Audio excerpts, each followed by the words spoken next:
Hello and welcome to the Cuyamungue Institute, our Q&A Conversation for Exploration series. I'm Paul Robert, the Executive Director and President of the Institute, and along with my wife, Laura Lee, the Director of Research, Education, and Outreach, and on behalf of our Board of Directors, advisors, volunteers, and supporting members, we want to thank you for joining us today. The Cuyamungue Institute is an independent, nonprofit research organization committed to researching consciousness and the human experience following the footsteps of our founder, anthropologist Dr. Felicitas Goodman. And as an educational institution, we take an open approach, and we invite scholars in related fields to help broaden the scope of our own work and exploration. That's why we call this Conversation for Exploration. And on these weekly Sunday discussions, we've included a full spectrum of topics, including neuroscience and anthropology, art history, archaeology, mythology, archaeoastronomy, and much, much more. You're welcome to visit our website at cuyamungeinstitute.com.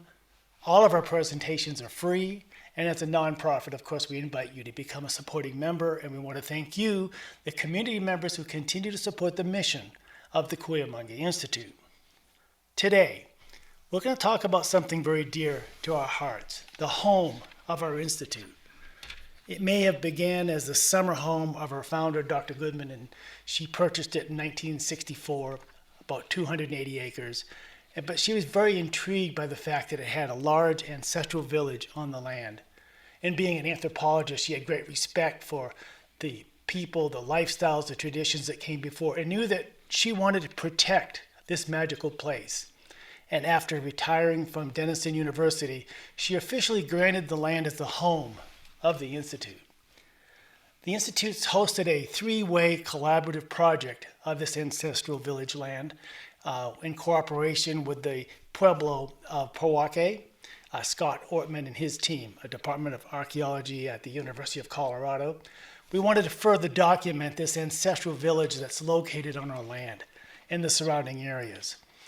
The goal is to integrate the history, the traditional knowledge in telling the story of the land, that it continues to be protected and find its proper place, not only for the people of the Pueblo, but also all of us that have had the magic of being in its presence.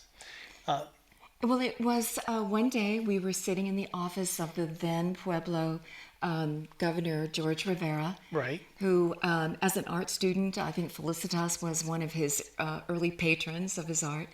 And we were looking at a Google Earth image. Yeah. And the vegetation had been growing on this site, and you could see the outlines and the imprints of kivas and building blocks. And it was really there that George was saying, we'd love to learn more about this ancestral village.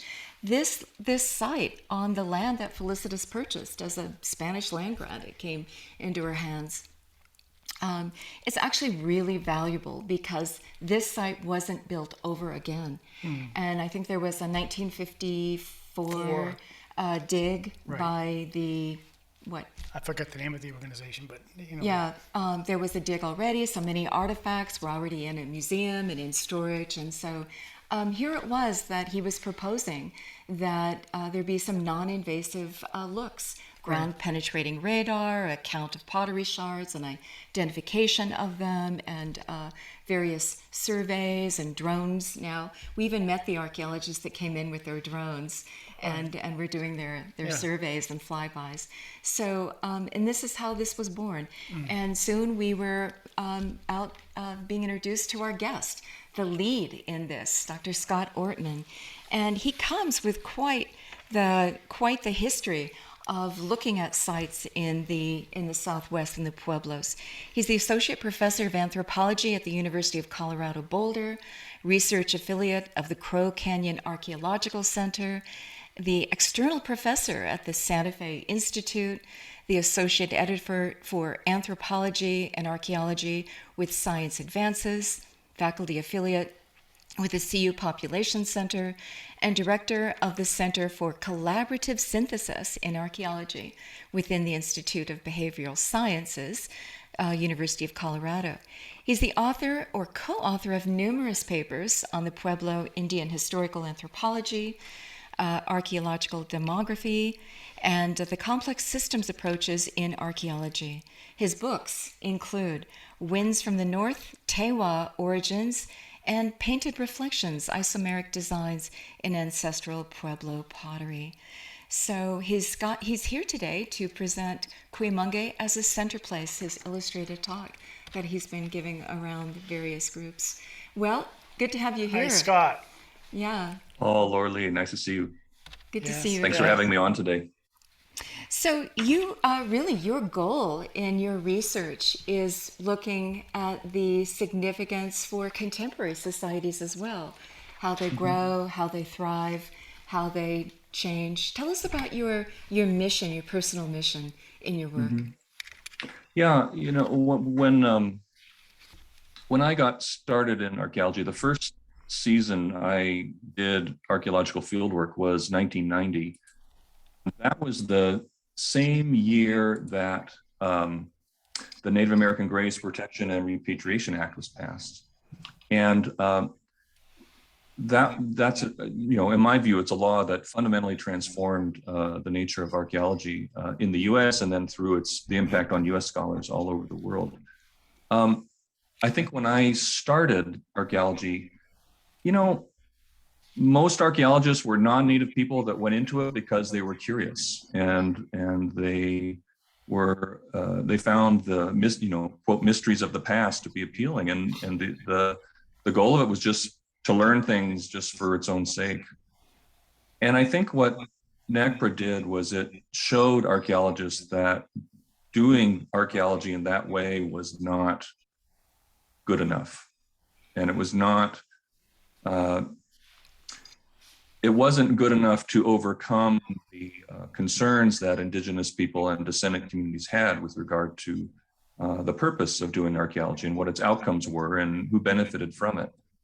And so, as I've reflected on that criticism of my field, as I was just starting to get into it over a couple decades now, I've really tried to orient my work around making archaeology more useful in the present. And so it plays out in two ways. One, it's very close to the ground and in conversation and partnership with descendant communities today, and the work I'll share here is related to that. And then the other dimension of it is just thinking more broadly about what archaeology's unique contributions to human knowledge overall are, and in what ways archaeologists and the results of our work can be of value for conversations about all sorts of timeless issues that all societies face. I'd like to think that we can contribute more in that area than we have in the past. And I think that doing that is part of my way of answering the criticism of indigenous people with regard to that kind of old-fashioned way of doing archaeology. Well, lest we forget, we will one day be studied by the archaeologists of the future, and I'm sure that we're going to give them quite the puzzling dissect, right, to understand who we are. We don't understand who we are. Yeah. And I think that the real purpose one of the key purposes for me of anthropology is, let's study us. Let's correct course. Let's figure ourselves out so we can be the best caretakers of the planet that we can be if we're assigned that role, so we can live optimally, so we can be the best human species we can be. And let's apply those lessons to today, and I'm sure that must intrigue you as well greatly. Yeah, that's the way I think about it. The archaeological record is the broadest and most inclusive record of human experience that there is. Of course, it takes a lot of work to make sense of the, in detail, kind of haphazard and partial traces of human experience that's embedded in that record. But nevertheless, it's very broad and very inclusive. Everyone's activities are reflected in one way or another. Mm-hmm. And, human knowledge should be cumulative. It should build upon what humans of the past have already learned. And but yet, there's always, I was thinking about this just the other day. I was cleaning out my office, and there's all these papers, that at one time I thought it was important to keep them, and with the benefit of a few decades, like, well, okay, I guess I don't need these little brochures from this trip I took 10 years ago anymore. So with the passage of time and perspective, I think there's a process of coming to understand what's truly important and central. I think archaeologists are good at getting at that level because the passage of time has a good, it's helpful for sort of winnowing away a lot of the details and showing you the fundamentals. And a lot of data to accumulate in that long timeline as well. What's the most surprising thing that you learned working with the Tewa culture and this ancestral village? Yeah. When I first started doing archaeology and did my first field work, the very first question that you have when you're documenting an archaeological site is this thing that you're looking at, quote, natural or, quote, cultural? An artifact is important and needs to be documented and recorded. And something else, I don't know, every early archaeologist picks up something and says, oh, what's this? And the archaeologists say, it's just a rock. And so you throw away just the rocks and don't worry about them, and you pay careful attention to the pieces of pottery. One of the things I learned from working with Tewa elders on Cuyamungue Institute land, documenting the ancestral site, is that Tewa elders don't make a strong distinction between the results of human action and the results of the actions of non-human agents in the world. You really see all of that as part of a unified process. And so, I was constantly being told by tribal elders that, no, you should be recording this, this, and this. And my first thought was, well, now, this doesn't seem to be traces of the actions of ancestors here. And they said, so? You want to know what's significant about this place? These things are significant about it. And I'm sure they were significant to the ancestors too. So if you want to really capture the importance of Cuyamungue as a place, you should record these other things. And so, in a way, the invitation to unlearn, one of the most fundamental divisions that I think many Western scientists learn. I want to say that the worldview intrigues me so. And that is something that we study here and look at our worldview compared to our own today. And I remember standing on the village site at Cuyamungue, and Louis Henna was there, an elder with the Tsuki tribe. And someone had asked him, what was this village like? Because it is an empty plaza right now, littered with pottery shards. No buildings are left there. They have melted away. They were taken away. And he said, well, let me tell you what this village was like. And he said, you see the long corridor of the valley. That's the floor of our village. And indeed, you could see for miles and miles and miles. Do you see the San de Cristo Mountains right there? That's the wall of the village. The Jemez Mountains, that's the other wall of our village. The sky, this is our roof, this is our ceiling. And I thought, what a beautiful perspective to understand that you are living in this home that spreads as far as the eye can see, that is nature's creation, that you are part and parcel of this beautiful land, that you are there with the sky and the birds and the animals and the river and all that is. And I thought, this is such a beautiful people. This is such a beautiful worldview. I think something that we can learn from. Someone had asked about the question, is this considered like a sacred site? And then he said, well, the sacredness doesn't end where the buildings were. The sacred site is here, to here, sacred to there, site to is there, all and of above. this. Yeah, that was really quite profound. Yeah. And when we can begin to understand that all of life is sacred, then we will make some true advancements. But, No, I agree that the fundamental thing that I've learned from working closely with Tewa people is the perspective in which the world of humans and the world of non-human things are all one, and that that human action is not perceived as being qualitatively different from other forms of agency in the world, and it's a very powerful. If you really contemplate that and take it to heart and think about all the places that it goes, it's a really deep and powerful, important and productive message, I think, that I wish more people would internalize. Actually. Yeah. Yeah. Yeah.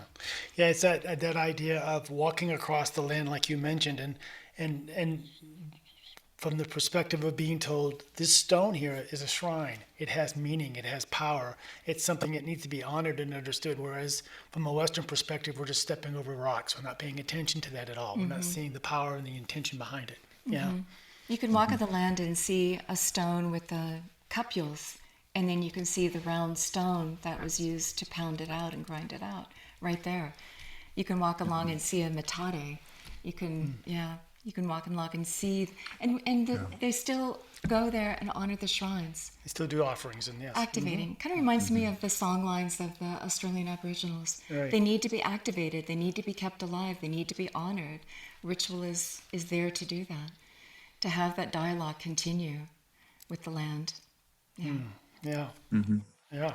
Well, the Dr. Goodman and the Institute have done such a tremendous service by leaving the ancestral place, and walking lightly over it and approaching it in a way that is consistent with the perspectives and values of the tribal communities today. So part of the reason that we are able to learn about all of this and share it in this way is because of the intentional efforts of people to recognize that that the whole place is important, and that also that as you said, there are aspects of it that time to understand, and so it's important to walk mindfully over it so that you're not accidentally removing some of that information and knowledge without realizing it. So She was such good friends with the then governor in her day, Joseph Viral. Yeah. And they would go to the Santa Fe Opera together.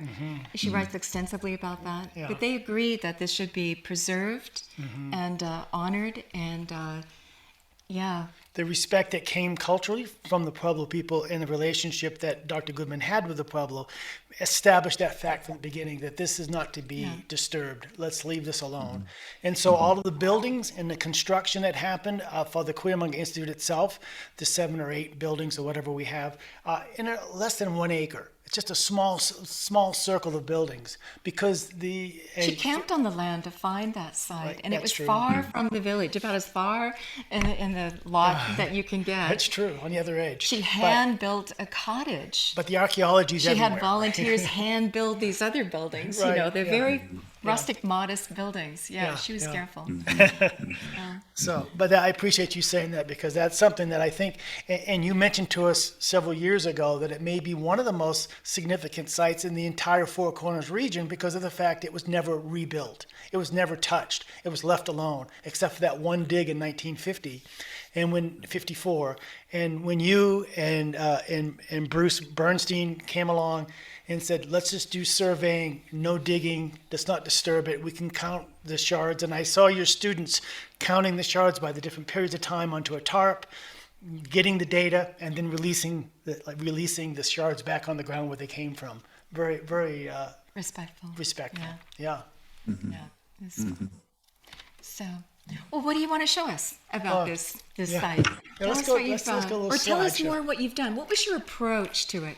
I mean, here, this must have been really quite the project to have this. Hadn't been touched since the 1950s. Here it is in the beautiful, culturally rich, vibrant city of Santa Fe. How did you design the project? Well, it came to be in conversation with Pueblo members and with you guys, and one of the ways that one of the directions in which archaeology has been going that I really appreciate is the increasing efforts of archaeologists to involve stakeholders and descendant communities in the process of designing the questions to be asked and in the process of shaping the work that's done. Our work sort of took shape in that way. I think the first year that I met folks at the Pueblo, we didn't know each other very well. Here I was, this non-native scholar from far away. What was it really going to be like to work, together? I remember the first time that Adam Duran came out to the site. I think he was intentionally trying to kind of jam me to see where I would go. So he would do these rapid fire, like some ideas that were like the craziest things you could imagine, and how I would respond to them. And my attitude has always been to to try and see the value in the input to a conversation, regardless of what it is. And so I was trying very hard to do that, and I think he kept trying to up the ante to try and see what he could do to get me to tell him, no, that's dumb, and I never did. So I think I was being tested in a certain way, like, is this really someone we could work with? And so over time, I think as we got to know each other, the approach and the things to investigate sort of opened up in that way. So I wouldn't say that I had a super, well-defined agenda to start with, but that was also intentional. And the work, I'll show you today, it evolved through those conversations, and it reflects what seems to be some of the important lessons of the work. One interesting aspect of this also is that this was a village that farmed. And one of the things that Louis Hanna showed us was you can see some of the old terracing on the hills. You can see rocks that he said were brought up by the tiny rocks by the children, the bigger rocks by the men, but the entire village would bring rocks up to extend the growing season, because the rocks would be warmed by the sun and then give out that heat. And it really, these people knew how to maximize the growing season and their corn, beans, rice, and cotton. And he also talked to us about permaculture. I know that he's in a permaculture project with many other indigenous elders and other cultures. And he was saying, you people now call it permaculture. We call it the old ways. Yeah. We call it working with nature. And so we also want to acknowledge that these are far beyond that one mesa top. These were extensive fields. Yeah. And Paul and I had the good fortune to meet the owners of lots next to ours that we had a capital campaign and we purchased to help protect those as well. So now we have 480 or acres or whatever. Yeah. Yeah, 492 almost acres. 500 acres. Yeah. Yeah, so all well preserved. Yeah. So interesting. And I know you'll speak to those fields, but well, let's go ahead and visit your presentation. This would be fun to see the full on research and explanation. Okay, thank you. One thing I wanted to mention, based on your introduction, is I feel like the main message it tells is that I don't like saying no to things, and I probably should more often. I think I have too many titles at this point. I should probably take that to heart, but be that as it may. Let me share my screen. I'll bring up my presentation here. Does that come through all right? Yes, it does. Okay, and that's great. the old spelling of Cuyamungue. That you can see as you go through the overpasses down 285, the freeway. Yeah. That's right. There is an overpass that has the proper Tewa spelling of Cuyamungue. The Tewa for it is Ku, stones, Yamu, falling down, Ge, place. So the stones falling down place is the Tewa name for what is now known as Cuyamungue and the land that the Cuyamungue Institute is on. Yeah, and Scott, we take great fun at the idea that since we're in the field of consciousness studies, that this idea of stones falling away, that we're letting go of some of these boundaries. Place where the rock shifts. Place with shifts take place. Yeah. Well, that's very nice. Yeah, it's wonderful that you see the resonance there with the name. I do think the name comes from the view from the Ancestral site across the Rio Tesuque, which is what we're looking at right here at the sunrise in the summertime. There's some ridges there with a bunch of large sandstone boulders coming down as you look toward the morning sun behind the gas station and the strip along Highway 280. So I do think that's where the site got its name, is from a feature of the landscape from that wonderful view that you have there. So. And boy, has it built up, because when we first got there in 1993, our first workshop with Felicitas, there was nothing. The highway was virtually empty. Yeah, you could see a car coming, or say, look, a car's coming. Yeah. Okay. So the work I'll be sharing with you today about on Cuyamungue Institute land is part of a larger effort that I've been doing with the Pueblo of Pojoaque on a number of ancestral sites in the Pojoaque area, and we call it the CU Pojoaque Youth Culture Camp. And this is an image of some field school students and kids from the Pueblo during one of the days that we spent in Tusuki Creek. Mm. And you can see some of the goals of the project here that we came up with together. What we wanted to do through this process was to increase the awareness of ancestral sites among Pojoaque youth. One of the unfortunate circumstances of the way the Pueblo has developed in the last few centuries is that because of not always having access to the larger area surrounding the Pueblo, the young people are less aware of some of the ancestral sites and their importance in the history. So we wanted to provide opportunities for students to visit these places and come to know them and understand them better. And we hope that this would also strengthen the historical consciousness of the Pueblo and reinforce the heritage of the community. We also wanted to illustrate to tribal members how contemporary archaeology works and how in many ways it's different from their stereotypical visions or preconceived notions. It's definitely not Indiana Jones. It's a very different kind of thing.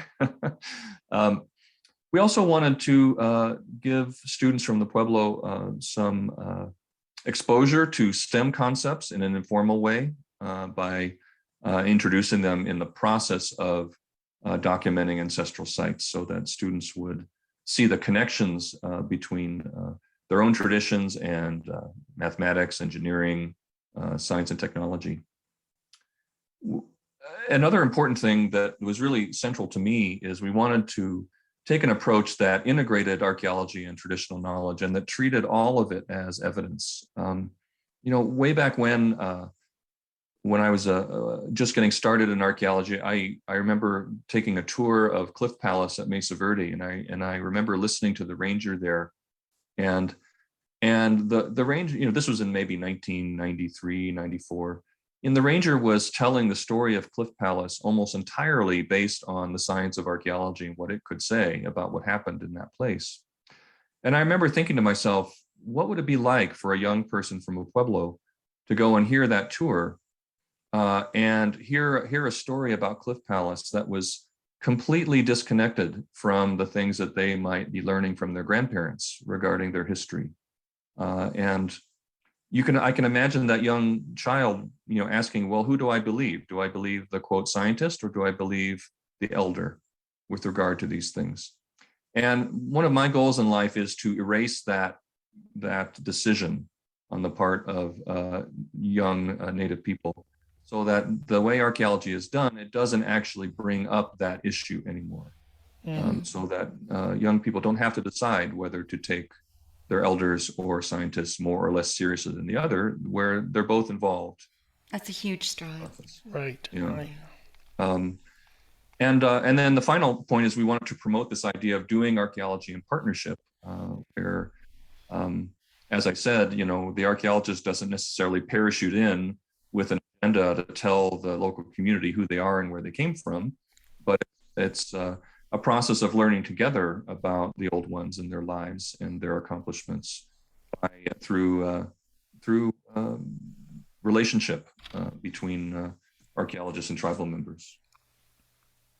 So the particular portion that we did at Cuyamungue, and in the last season, we did a little bit of soil sampling, collecting some small samples out of eroding cut banks that were cutting through some of the old farming features there to look for evidence of the crops that were grown in different locations. So this is the kind of work that we did.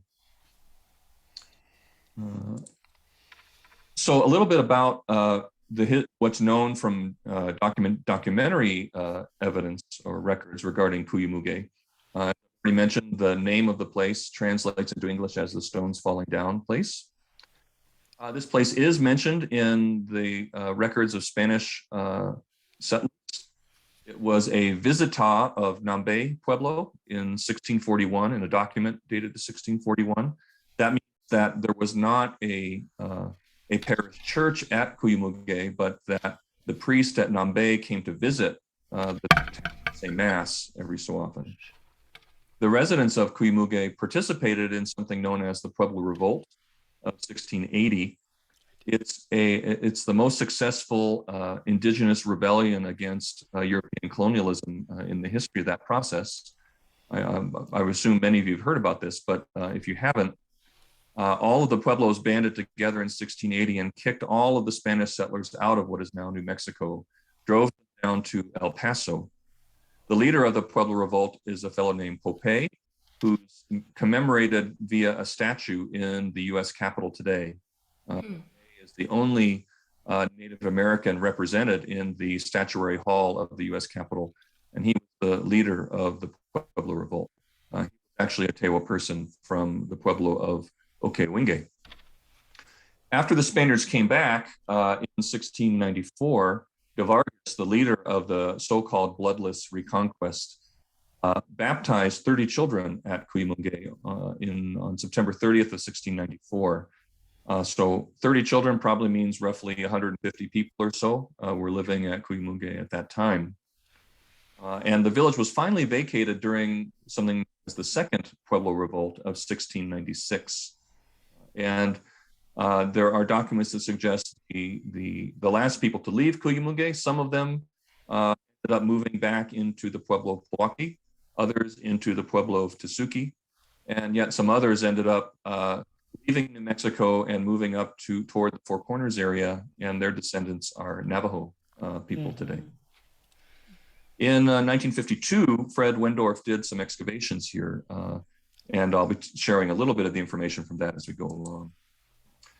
Now, in discussing Cuyamungue with tribal members from Pojoaque and other Tewa villages, something that came up a lot was the idea of the Pueblo being the middle place or the center place of an ancient community. And I wanted to share with you a few quotes from some Tewa authors regarding the ideas about the center place that are in the literature. So this is one from, the first quote is from a Tewa anthropologist named Edward Dozier, who grew up in Santa Clara. And you can see here, he said, the Pueblo Indian is quite ethnocentric about his Pueblo and considers it to be the center of the universe. So that's one statement. A second one from Rena Swensel, also from Santa Clara, is that the Bupingue, or the plaza, contains the literal center of the earth, the Nansipu, which translates as the belly root of the earth.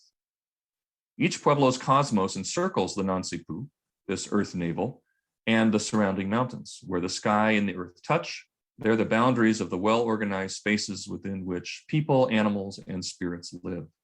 I think you could see echoes in this statement of Louis Hina's comments that he made to you, Laura, that one day out at the Pueblo. Here's a third comment from Alfonso Ortiz, a famous anthropologist from Cuyamungue. An earth navel is like an airport. You notice how airplanes, no matter where they go, always have to return to an airport? It's the same way. All things, games, people, and spirits always return to the earth navel. So these are some ideas that Tewa authors have shared with the larger world about the importance of the village as a center place. Mm-hmm. And as we did our work at Cuyamungue, we thought a lot about the ways in which the archaeology of this place reflected this concept.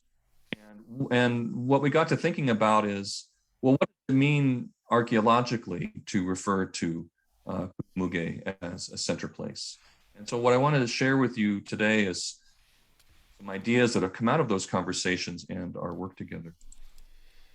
And I'll talk about 4 dimensions of the center place, Cuyamungue as a center place. So the first one is just its location, and the importance of its location for a variety of things.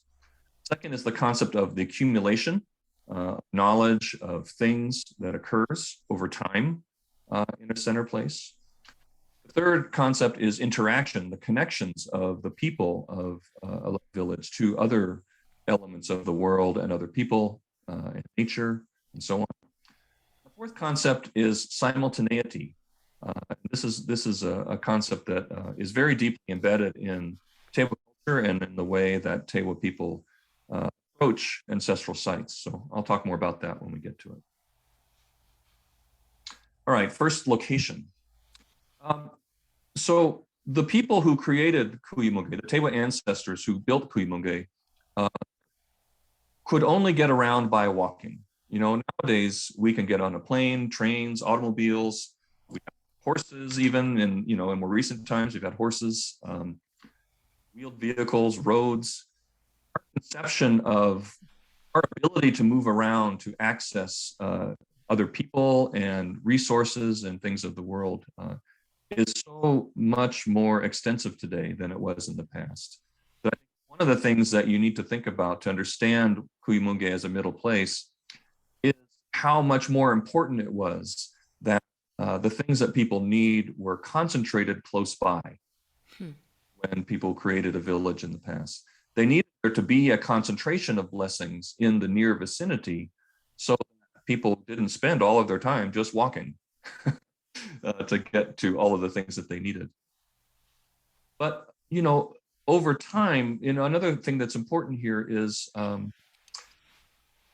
in a world where the only way to get around is by walking, a person would come to know their immediate neighborhood much more deeply than is true for many of us today.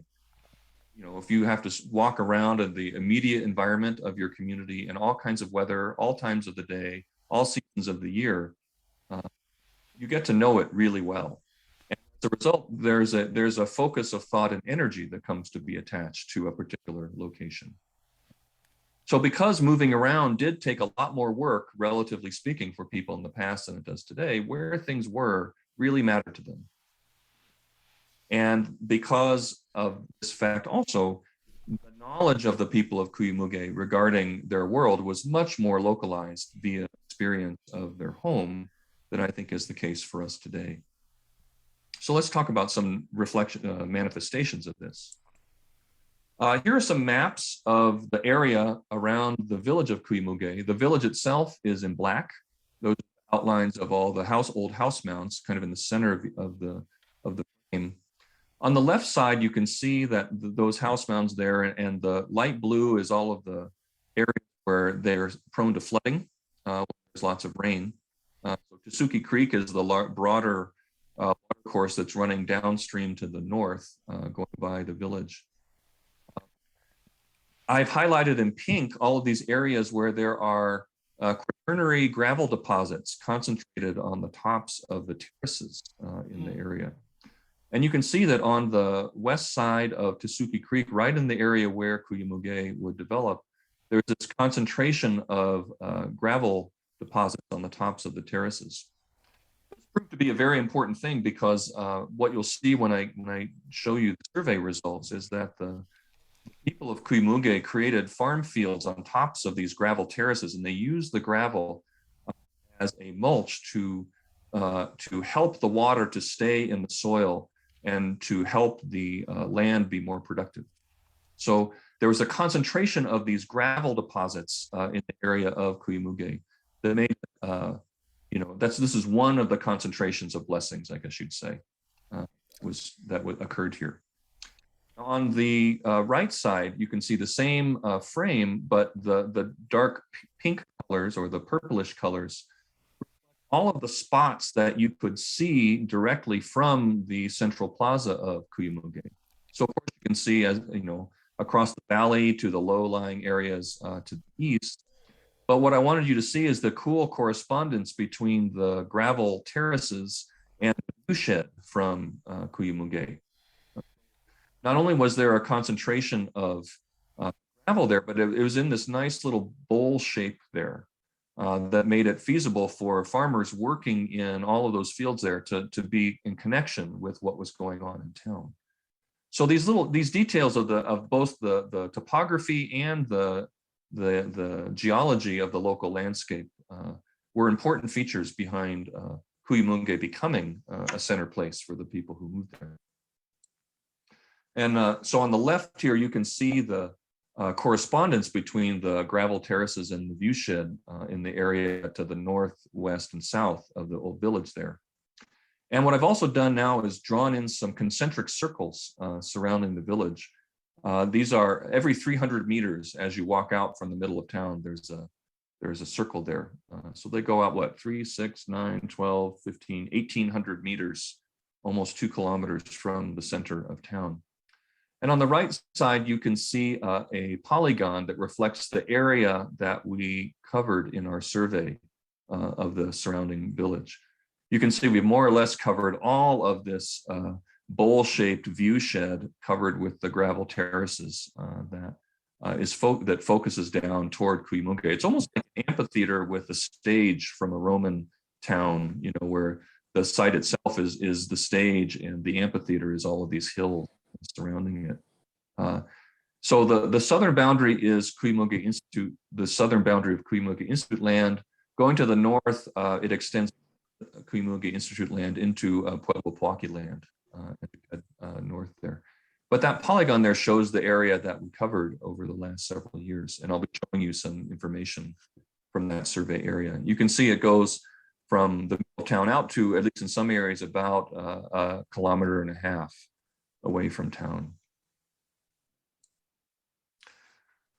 So I also alluded to the fact that Cuyamungue is adjacent to Tesuque Creek and the floodplain of Tesuque Creek. On the right side, you can see all of the old house mounds that we have mapped and the creek itself. And you can tell just by looking at the image how much water there is down in the floodplain there. Now, a lot of the time, the water is actually a little bit below the surface, but it's not very far. So in the upper left, you can see an area where a resident has dug a shallow trench with a backhoe to basically create a spring in the bottomlands there. The water table, as you can see here, is literally 1 foot below the surface. Mm. Certainly a concentration of water in addition to geology and geography. Because of that, of course, a rich diversity of plants that grow in the floodplain adjacent to the village. And of course, a great place also for farming.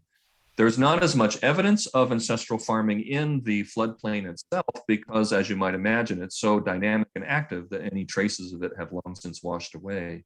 So ironically, the traces of past farming are more prevalent on the higher and drier terraces with the gravels that I mentioned previously. The lower left just shows you an image of the Cuyamungue area particularly good summer monsoon where you can see how wonderfully the landscape greens up. Yeah. Enough water. Hopefully we'll have that this summer too. We don't always get this, but it's always good when it rains in New Mexico. Mm-hmm.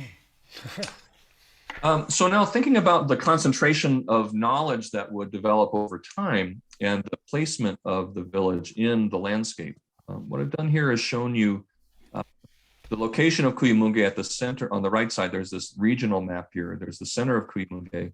And the triangles that I have on the map here illustrate the cardinal mountains of the Tewa world.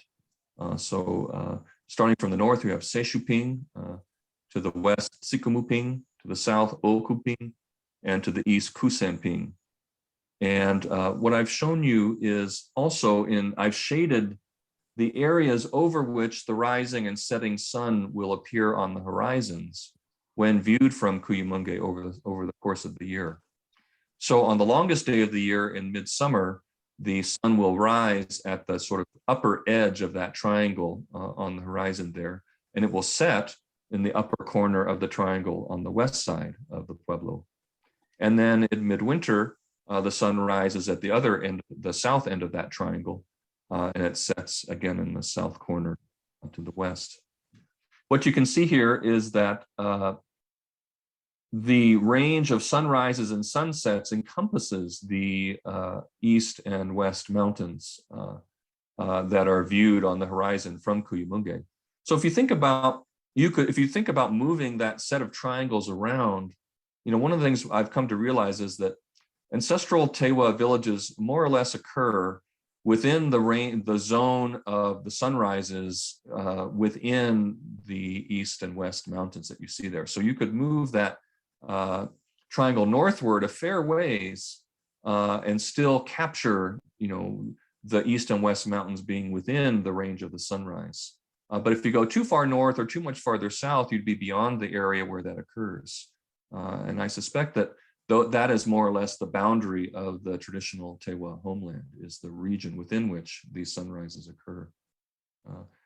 And over the course of the work, I spent some time going out to the plaza to document the sunrises. And here is a sun calendar looking from the plaza of the old village of the horizon here. Mm-hmm.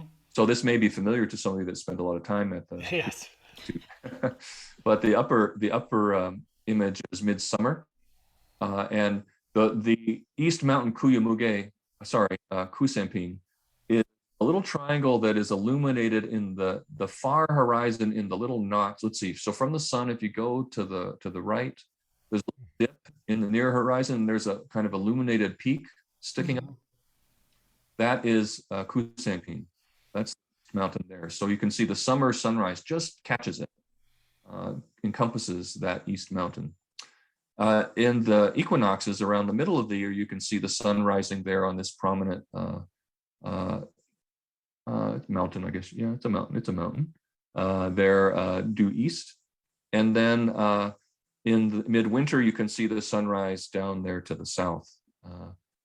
So this range of sunrises would be something that the people of Cuyamungue would have become very familiar with, and it would have become almost like a calendar for them, a way to keep track of what part of the year we were in and what activities were appropriate to be done at given times of the year.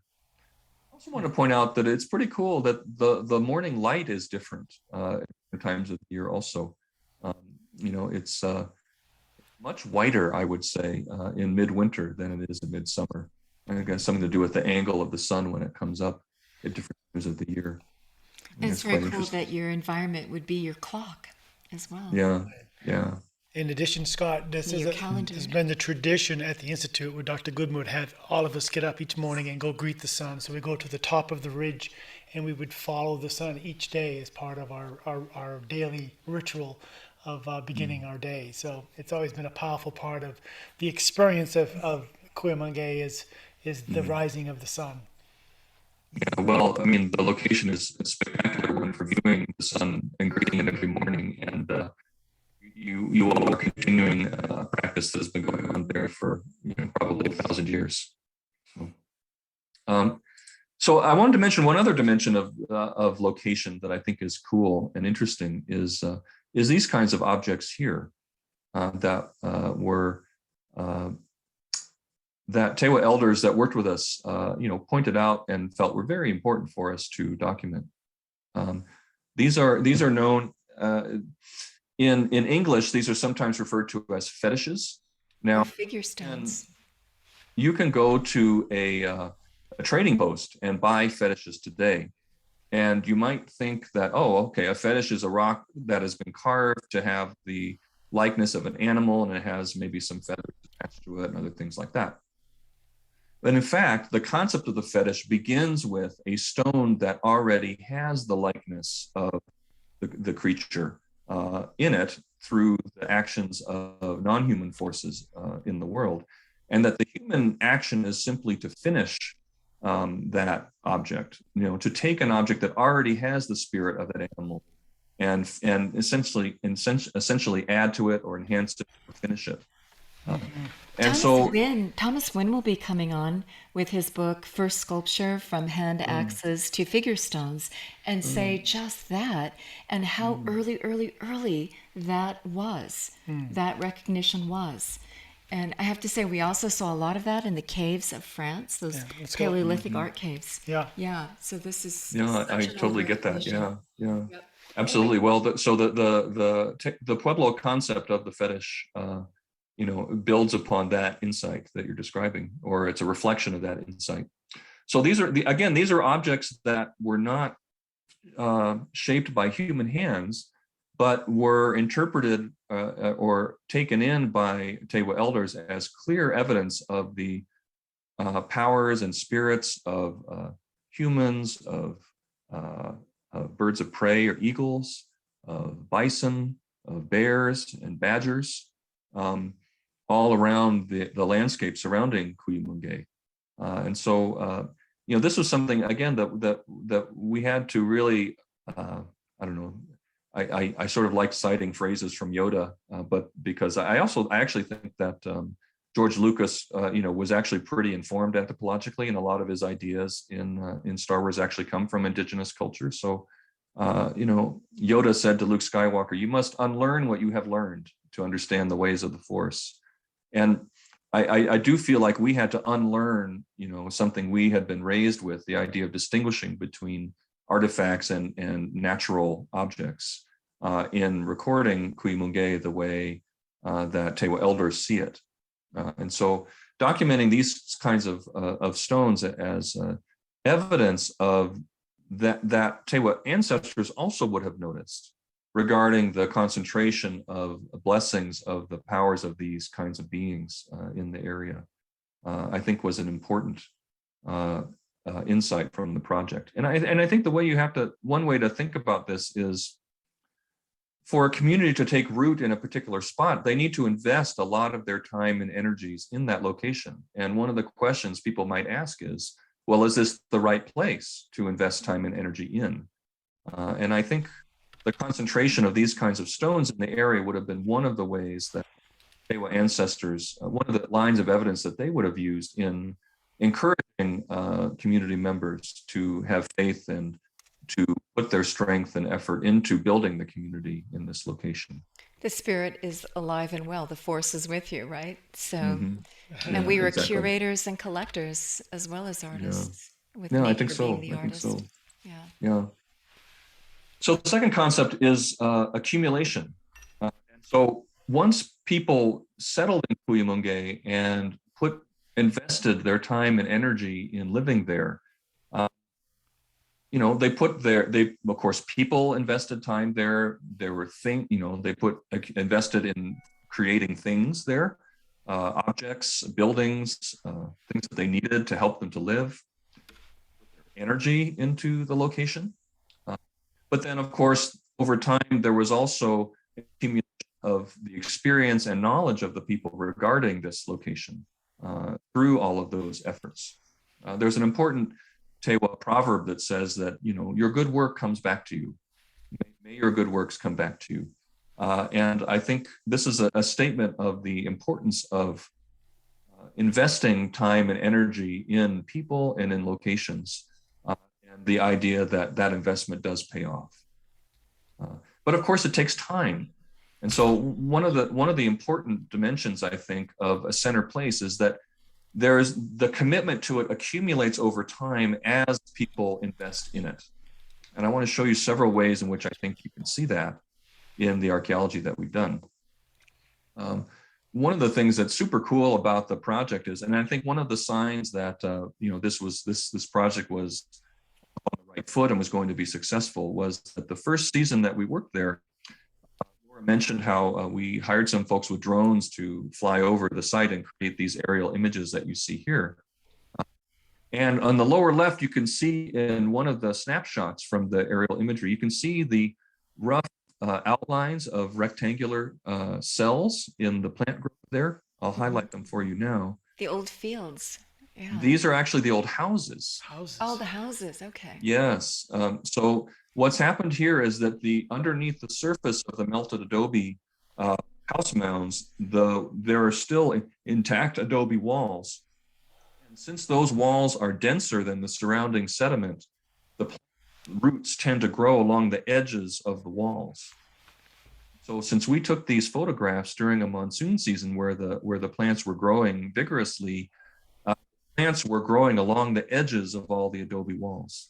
Mm-hmm. So the reason we're able to map almost every room of the Pueblo is because our images of the above were, in a sense, the monsoon revealed the Pueblo to us. So we didn't do any excavation at all to find all of these rooms. They were shown to us in the aerial imagery. flying it at the right time of year using a modern method. So this is one of the wonderful things that, again, nature revealed to us about Cuyamungue as we worked there. So one of the most fundamental things about, things that accumulate over time then would simply be the adobe from the people collecting it to build their homes in all of these house mounds here. And what I wanted to show you here is just some information that we collected from the map to give you a sense for the relationships between the people, the length of time, and the adobe you'd see at the site. So each of the dots in the upper plot is one of the house mounds, and the x-axis is the area of the adobe. So if we back up here, you can see we have outlines in light blue, all of these areas here. So we have areas of adobe, and then we have the number of rooms in red that we could count based on the aerial imagery. And you can see this wonderful relationship in most cases between the area of adobe and the number of rooms that were present. So all of those adobe mounds there, of course, are the product of people bringing that adobe and mounding it up in those locations to create their homes. There's a couple of areas where the adobe has sort of eroded away, where you can't see as many rooms, and those are the two house mounds with the orange squares, where we can tell that some of the adobe is not present anymore. So those are the ones that are not as fully preserved as the others. And then below, you can see the relationship between the area and the volume of the adobe. We were able to estimate the volume of adobe that accumulated in these different places using the topography of the site, actually calculating volumes of adobe. And you can see a nice relationship here between the mounds that had 1 story worth of adobe buildings and the mounds that had 2 stories of adobe. So you can see that reflected in those relationships there. So, accumulation just of the building materials, the concentration of that stuff at Cuyamungue was one of the things that we observed in our work. Here are some cross sections of the excavations that were done in the 1950s that also illustrates this accumulation of adobe and other building materials and other detritus of everyday life that occurred here at Cuyamungue over the centuries. So these are side views of some of the house mounds that were excavated by an archaeologist named Fred Wendorf in 1952, I believe it was. One of the other things that we did was to document the artifacts that were laying around on the surface of the site. So this is a close-in view of the house mounds and the rooms that we mapped.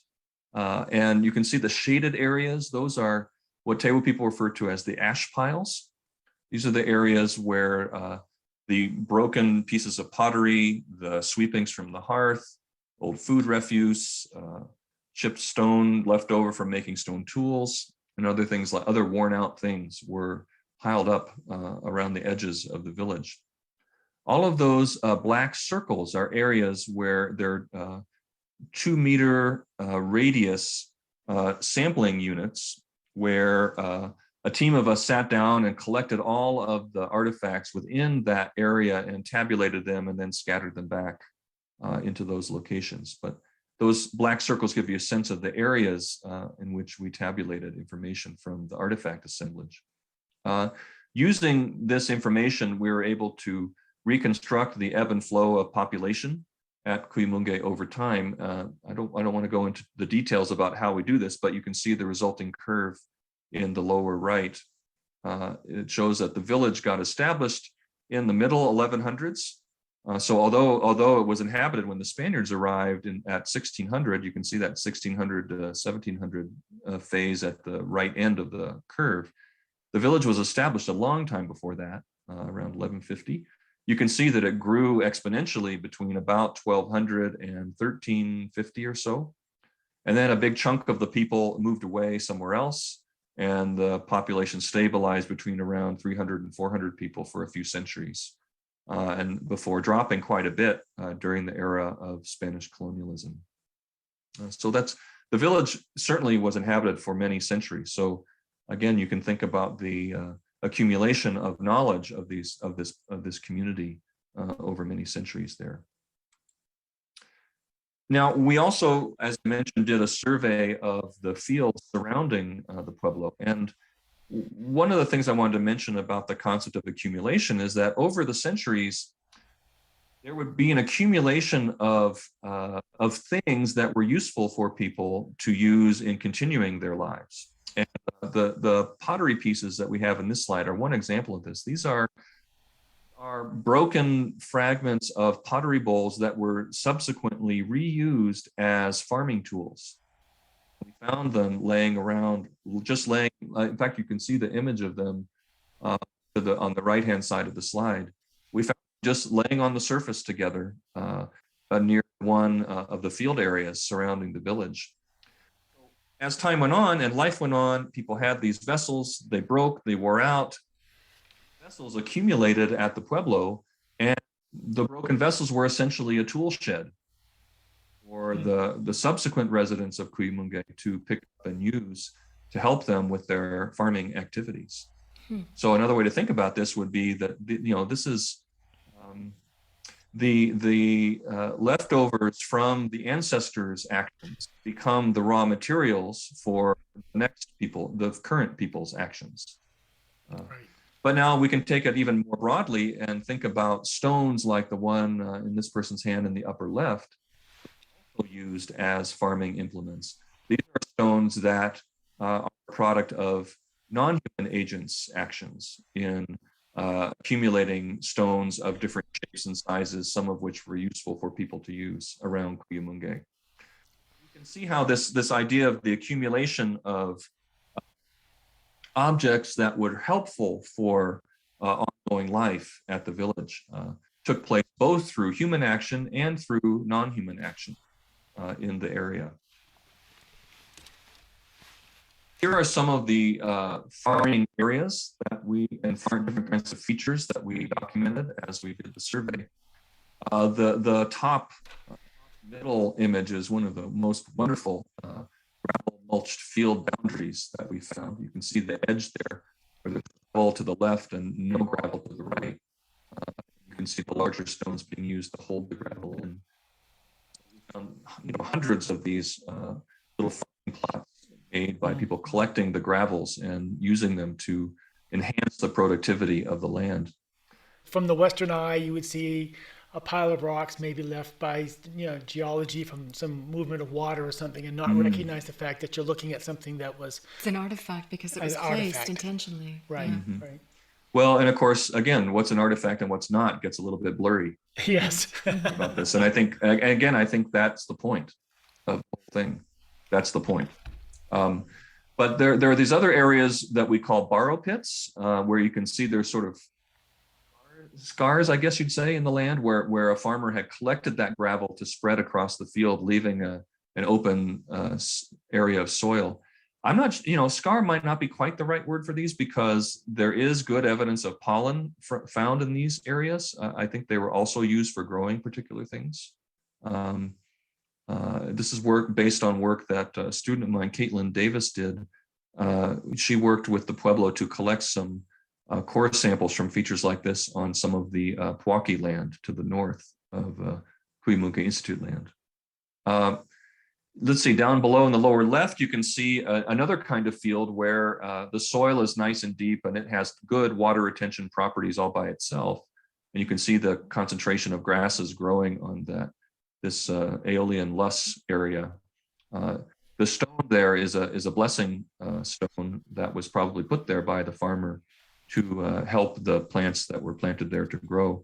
In an area like this, what you can see is that a farmer in the past collected any cobbles or stones that were there and tossed them to the edge of the area. So you can see almost like an apron of concentrated cobbles from someone cleaning out the soil in the center to make it clean and not gravelly. So sort of the opposite of the gravel mulching. In the lower center, you can also see some of those boundaries of the mulch fields, and you can begin to get a sense of how the grasses and forbs and shrubs grow more vigorously within the mulch fields even today than they do outside of them. And this is something, again, that Tewa elders really are inspired by.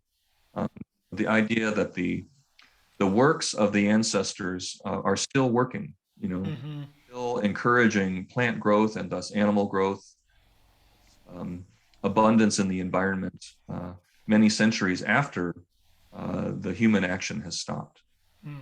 So we had that conversation many times as we were doing the survey. Amazing. So here's a map of all of the features we identified on the survey. Wow. So you can see the village in the lower right.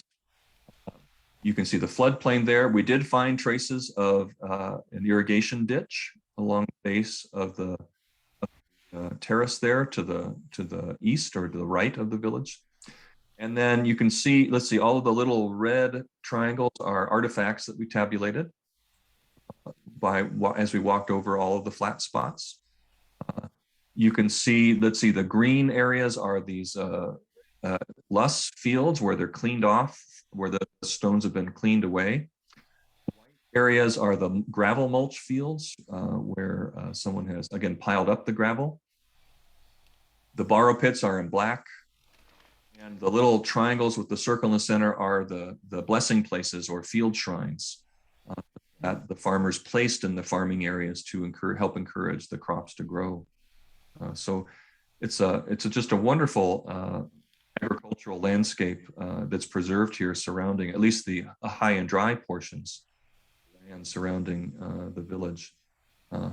Now you can sort of make out where some of the buildings of the Cuyamungue Institute are. Let's see, there's a edge of the survey boundary is that dashed gray line. Yeah. Basically due west of the village. There's some fields visible on some of the flat spots above the buildings, but it's sort of, we haven't mapped them, but you can see it as kind of a little intricate looking topographical area there. Yeah. You can probably pick it out, Paul and Laura, I'm sure. Yeah. Very few spots to build on in this land. Yeah.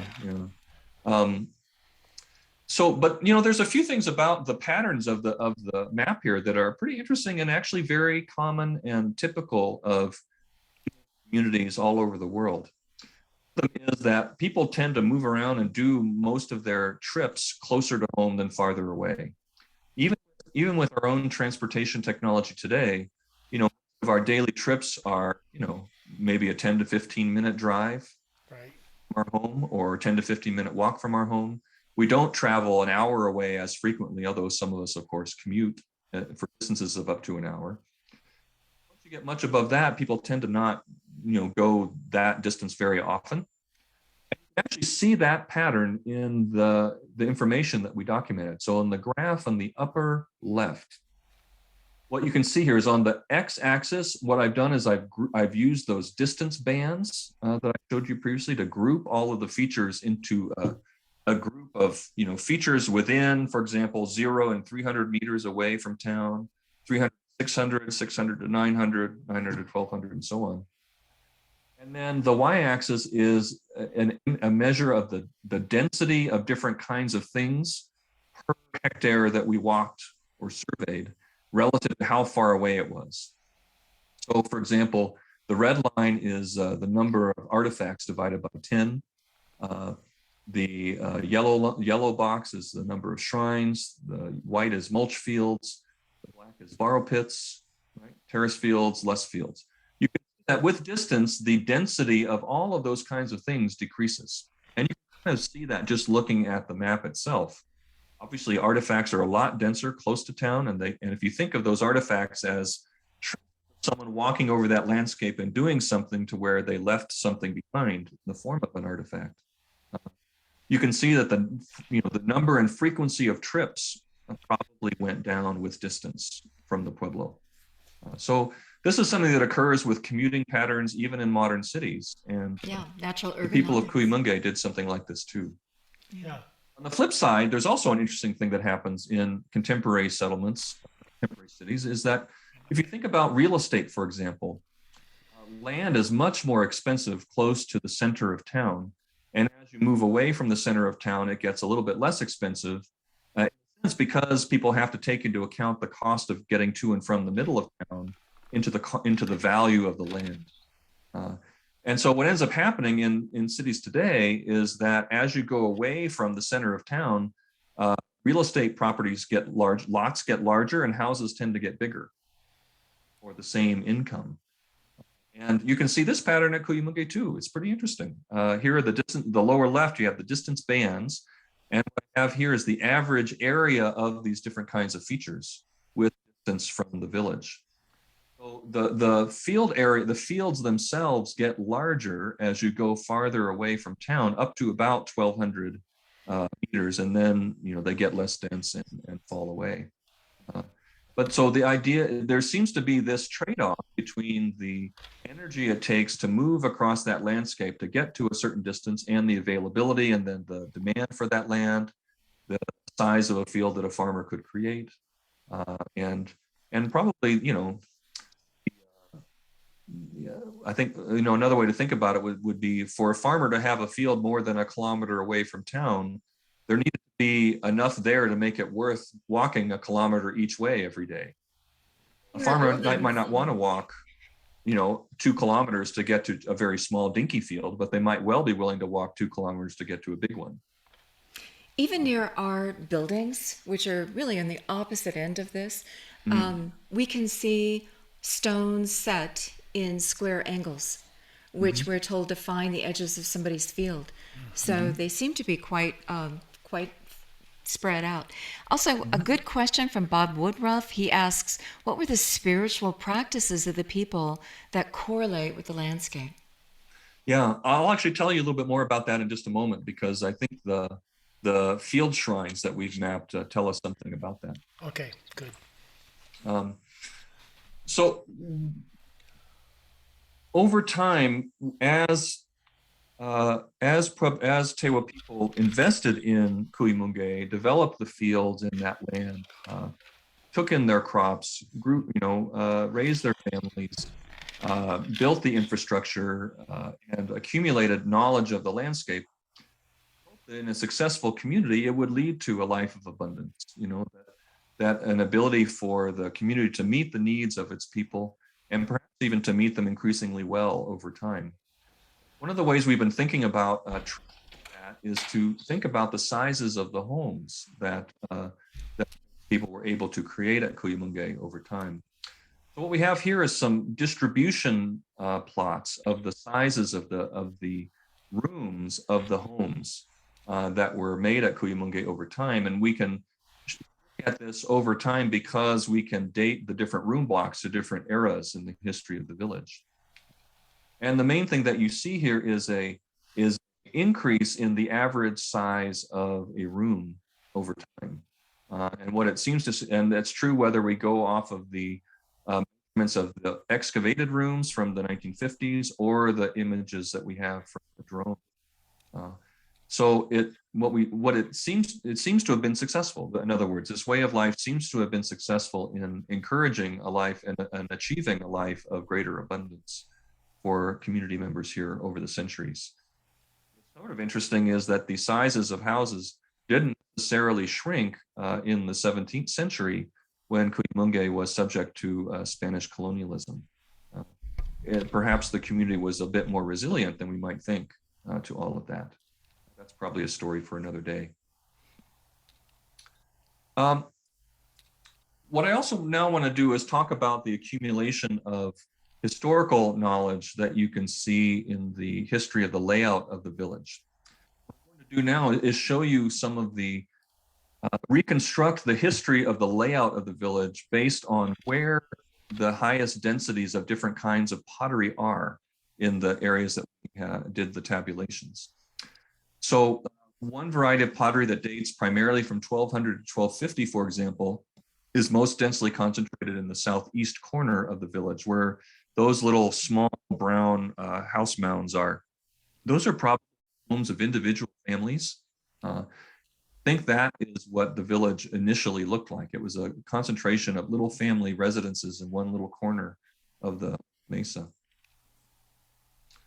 Now, as time went on, you can see is this variety of pottery that is most frequent from 1250 to 1350, most concentrated at the north end of the southern mesa, and then in this second meseta up to the north there. During this period of time, it looks like there were two villages comprised in Cuyamungue. It was a pair, a north village and a south village, in the local landscape. I'll show you a summary of this when we're done. But here's a more recent style of pottery that's most frequent down to the southwest in this new plaza area around this big plaza made in around 1400. And in the era of Spanish colonialism, the village coalesced back into this southeastern corner, into those two large and thick room blocks that you see there. Well, we can summarize this through a 3D model and show you the different stages in the history of the village now. So here are those early single-family residences in the southeast corner. And then in the late 1200s, the village grew to become a paired village community like this. They had a village to the north and a village to the south. Over time, those two villages coalesced, it seems, into this dual plaza village that you see at the southern end of the Pueblo here, with two plazas, a east and a west plaza. The west one being a little bit larger and more rooms than the east plaza. And you can see also a prominent kiva in each of the plazas there, in addition to one at the north there. And finally, in the era of Spanish colonialism, you have the community coalescing back into these two room blocks here at the east edge of the southern meseta. So this is what's interesting about this history is its resonance with stories regarding the history of the tribe itself. So I want to share with you, this is the origin narrative that Tewa children learn, all Tewa people learn as children. And the basic outlines of the story, it says that, well, our ancestors lived in a homeland in the distant north. We came southward as two groups. Winter people coming first on the east side of a river, summer people coming later on the west side. So the winter people came first and the summer people followed, and the winter people led the way, and initially each built a separate village. So the summer and winter people each had their own village initially, and then over time, the summer and winter people rejoined in a single village. What I wanted to point out here is that the history of Cuyamungue manifests this story on the ground. You can see here that there's an initial group that comes down early on in the upper left, and then it's joined by a second group. That's the upper right image there. Yep. Then eventually those two groups coalesced into a single village with summer people in a single village. So in the lower left, think of the summer plaza on the west side and the winter plaza on the east side. And what this means then, or what? Well, the summer and winter people are the main division of Tewa communities even today. In dances, for example, the leader of the winter clan is in charge of the winter associated rituals and the summer. And in many villages, there's differences of attire and things like that that define which group each person belongs to. So the people who lived in Cuyamungue in the lower left during the 1400s, when they walked around their landscape, they would have seen the traces of the old summer and winter village of their ancestors as an archaeological site, essentially, on the ground there. So physical proof of the story was around for even Tewa ancestors long ago, illustrating the veracity of the story in broad strokes. So the idea that the oral histories of Tewa people are actually embedded in the archaeological histories of the people, I think is an important insight. Okay, the third one, interaction. So interaction involves exchanges and flows between people, but also between people, plants, and animals, and between and spirits. So hopefully I'll be getting to the question that you've one of the members of the audience asked in just a moment with this topic here. So here's a map showing Cuyamungue and our survey and our distance bands relative to other Tewa villages that were inhabited at the time, and some of which are still inhabited today. Here's the Pueblo of Pojoaque, Nambe, Tesuque, Sacona, and San Ildefonso. So there's definitely good evidence that Tewa people of Cuyamungue interacted with their neighbors more frequently over time. What the plot on the top, the map, or not map, the graph on the top shows you first of all, in red, the average room area that I already mentioned. And then in blue, it shows the area of plaza per room for 3 different time periods in the history of the village. And the thing I wanted you to see is the dramatic increase in the plaza area per room from about 5 square meters, roughly the same size as a room, to about 30 square meters in the 1400s and 1500s. What this implies to me is that the people of Cuyamungue, when they built that dual plaza village at the south end of the mesa, built it to accommodate a much larger number of people than actually lived there. Right. I believe that this change in the layout of the village reflects the beginnings of a wonderful Pueblo tradition that continues still today of the feast days, where the village will have a dance and open the Pueblo to visitors to come and eat and take part and celebrate with the community. I think the fact that, let me put it this way, if the only people who went to a dance at Cuyamungue were the people who lived there, they wouldn't have needed 30 square meters per person to fit them. But they might well have needed 30 square meters to fit all of their friends from all of the adjacent pueblos who came to visit for their feasts. I think this is pretty good evidence that the people of Cuyamungue really did emphasize interacting with their neighbors increasingly over time. Yeah. The plot below shows another dimension of this. It's the ratio of, for example, decorated black and white pottery relative to cooking pottery through these 3 time periods. That's the white line there. That, if you think about it, the grayware cooking pottery is the pottery that people used for cooking food every day. So people had their grayware pots, they cooked their food, the pots wore out, they threw them in the bin, we documented them. That preparation of food probably took place consistently per person per year all across the history of the Pueblo, because people need what they need to eat, and that's that. The breakage and accumulation of decorated pottery, on the other hand, reflects the kinds of things that people did with food.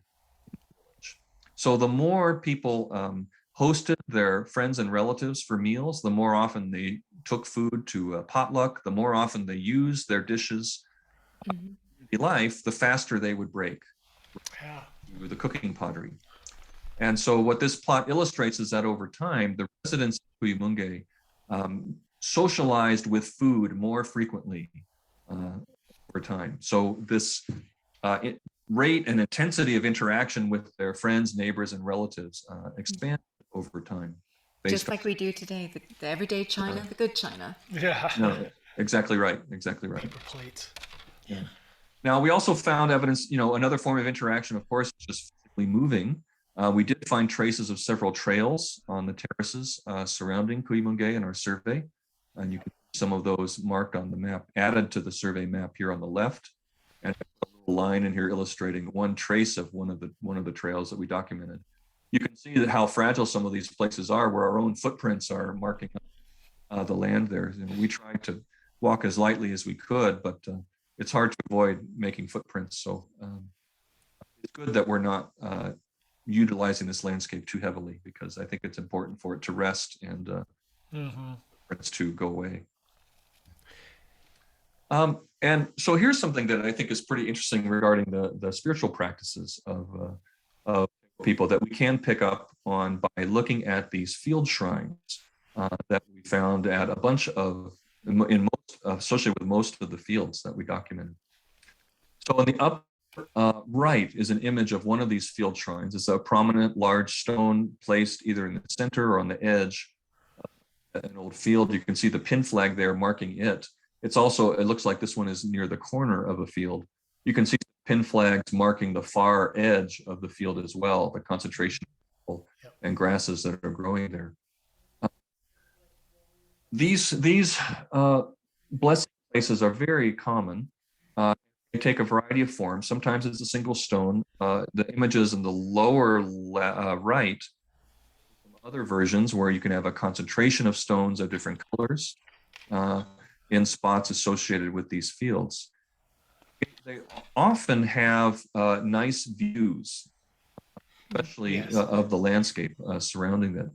So one of the analyses that we did using the data was to document the aspects of the land in the location of each of these blessing places as a hint toward the direction of the strong view toward the horizon in each of the, basically, what direction did each farmer look as they did their prayers with these places? And what we did is we compared that information to a distribution of aspects that you would get just by putting a grid every 10 feet over the landscape and saying, okay, every 10 feet in a grid across this whole area, what direction is your aspect? What direction is your view? So the plots at the top compare the aspects of the landscape overall in gray. And it does show, of course, as you might expect, that there is a lot of roughly Eastern orientation to the landscape, but also some north and northwest and southeast stuff, not very much southwest aspect. Relative to then the orientations of all of the blessing places that we documented. And that's the colorful one on the left side there. So what you can see here is a real focus of just one particular part of the landscape, which is it's the portion of the east horizon between where the sun comes up at the equinox and the summer solstice. In other words, during the growing season. The time of year that people would be spending most of their time in these field areas. Well, it's not 100%. You can see there are some field shrines that are in locations that have strong aspects in other directions. You can tell that people chose spots that emphasize the morning sun as viewed from their field areas during the growing season. So I suspect that this is one of the things that the farmers did every day when they went to their fields, was to acknowledge and honor the sun that was bringing warmth to their crops. Well, and honoring the beauty as well, right? Yeah, indeed. The immensity of the landscape. Yeah. But one thing that's important here is archaeologists have begun to study the pollen and other pieces of old plants that occur in these gravel mulch fields. And what we're finding is that they seem to reflect a technology that was specifically tailored toward growing cotton. And cotton is a plant that it turns out that it needs more heat than corn does. And it especially needs hot evenings to ripen. And so what we think is that one of the important functions of the gravel mulch was to absorb the sun's rays during the day and then radiate it at night and create a warmer microenvironment for cotton plants to grow. That's what Louis Hanna told us. Yeah. And so I think from that point of view, the idea, the importance of addressing the sun during the growing season, to encourage the growth of these plants that are heat hungry, I think is an important thing to think about. Some of the, if you start to imagine some of the contents of the prayers of the farmers, I think it would have been for warmth for their plants. It's a short growing season, and this is 7,000 feet altitude. This is a short season. Yeah. So this is a way to extend the growing season. Right. Yeah. Now I've shown the colors of the different field shrines here as well, just to give you a sense of that it's not like every color is equivalent. There's definitely a lot more yellow colored, sort of color of the sun, color of the summer shrines than there are, for example, red or white stones that would be relative to the predominant colors of hunting and snow from the wintertime.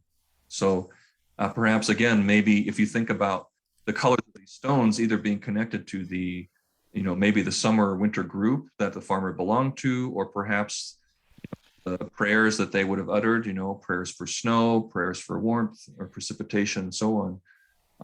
There's perhaps evidence of the kinds of things that the farmers were concerned about as doing things on this landscape. One thing that Louis Henna told us was, he said, look at the depression.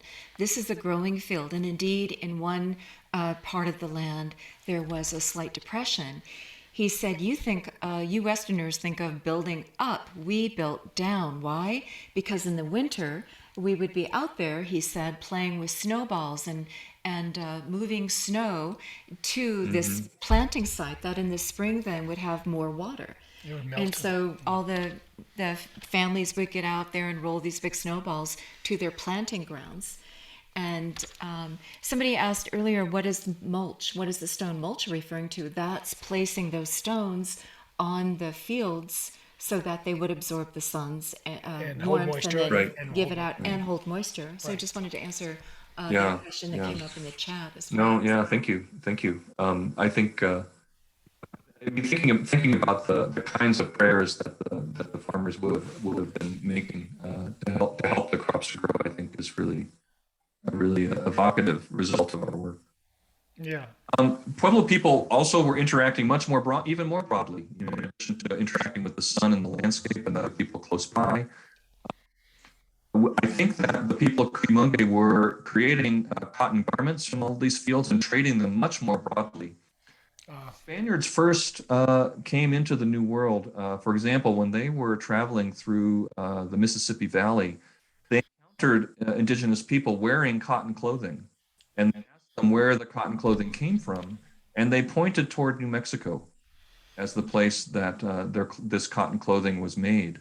Yeah. And I think Cuyamungue was one of the places that this cotton clothing was made and was the source of the trade to the plains. In this image here, there's the kiva that was excavated in the 1950s, and in the lower left version, you can see there's like a line of haired little holes in the floor of that earliest or the most recent floor of that kiva there. Those are loom anchors from a large loom that was used for weaving cotton cloth. Wow, interesting. And in the upper left, I have some calculations based on our results. We found about 30 hectares of cotton field in our work. Based on other studies, it takes about 1.25 square meters per plant. And it takes about 234 cotton plants to get one manta or a woman's dress. Based on all of that, it looks like the people of Cuyamungue could have produced about 100 mantas per year. Was only about 400 people. So as long as the manta lasted more than a couple of years, I really do think that over time, the people of Cuyamungue could produce a surplus of cotton clothing. And I do think it was one of the places that cotton cloth that ended up in much more broadly across North America. I think Wendorf found the artifacts for cotton production, right? Cotton. Yeah. Taking the cotton and making it into fabric, right? You found a big cache of that. Right. Yeah. So just a few more things. I know we've been going on for a while, and I don't want to go over too long, but I do want to mention one thing that's pretty interesting that has emerged from our work, which has to do with some of the changes in the life of the people of Cuyamungue that happened after Spanish conquistadors and settlers began to come into their world.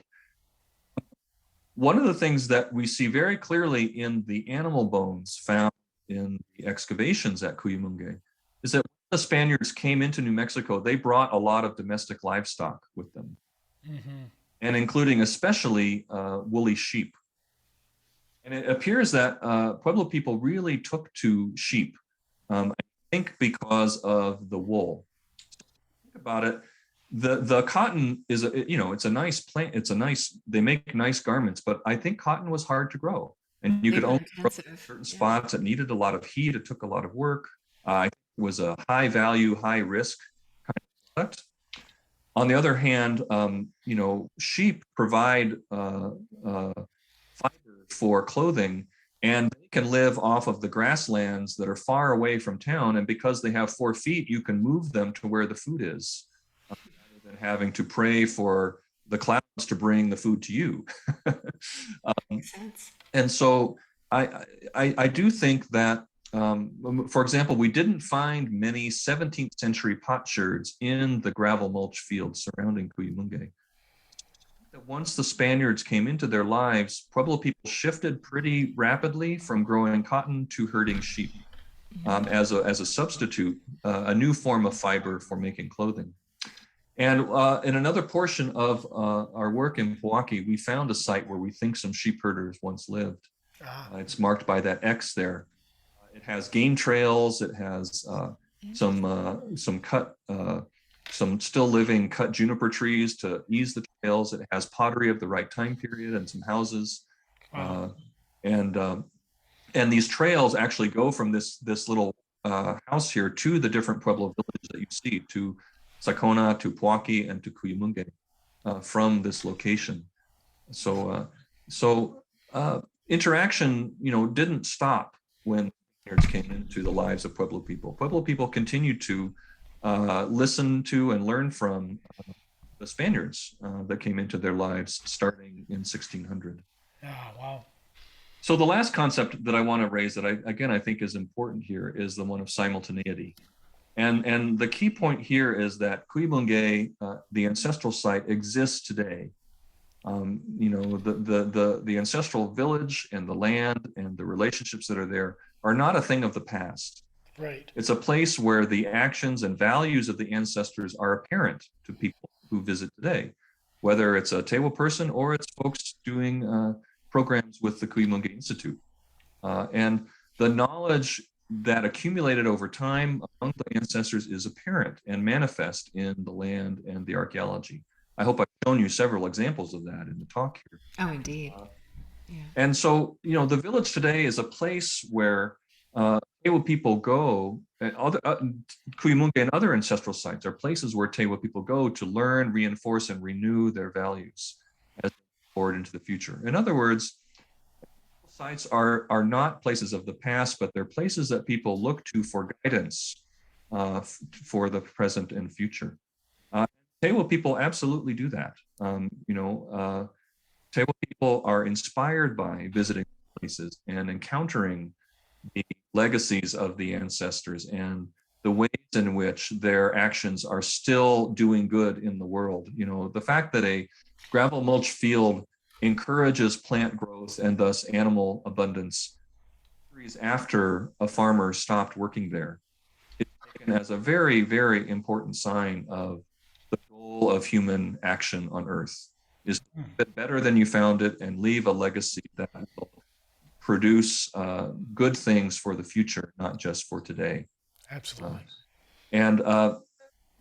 As I mentioned earlier on in the talk, this has been one of my larger goals for my work as an archaeologist, is to recognize this dimension of the archaeological record as a place where the wisdom that has accumulated over the course of the human career is manifest and available for us to learn from if we are open to it. And that is so exciting, isn't it? Yeah, thank you. So a famous anthropologist that worked with White Mountain Apache people described how wisdom sits in places, and I do think that is right.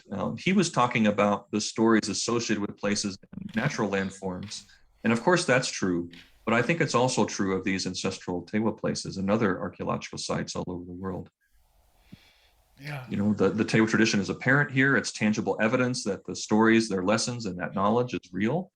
And that visiting these places helps Pueblo people to maintain their identity, direction, and purpose. A world that's always changing around. How did the Tewa people define the spirits? You mentioned the spirits earlier. What is their definition? Oh gosh, That's a big question. Yeah, I mean, I talk about this a little bit in the book on isomeric design that you mentioned earlier in our visit today. Tewa people and other Pueblo people view there being a spiritual counterpart to the physical world that is luminous and consubstantial with it, is the way I would put it. The same shape and form, and they will tend to use the image of a mirror image reflection in the surface of the water, or in the surface of a lake, as an image of what that spiritual counterpart is like. It's just like this one, but it's reversed. Yeah. And so when Tewa people visit ancestral sites, they also say that the ancestors are here now.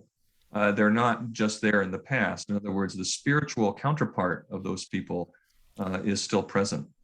So, I think everything has spirit. Probably the way I'd think about it is that it's movement and animacy, whether it's the wind or the movement of animals, the breath of people. It's all one thing. In fact, the Tewa word for it expresses as well. The word is Powaha. Powaha.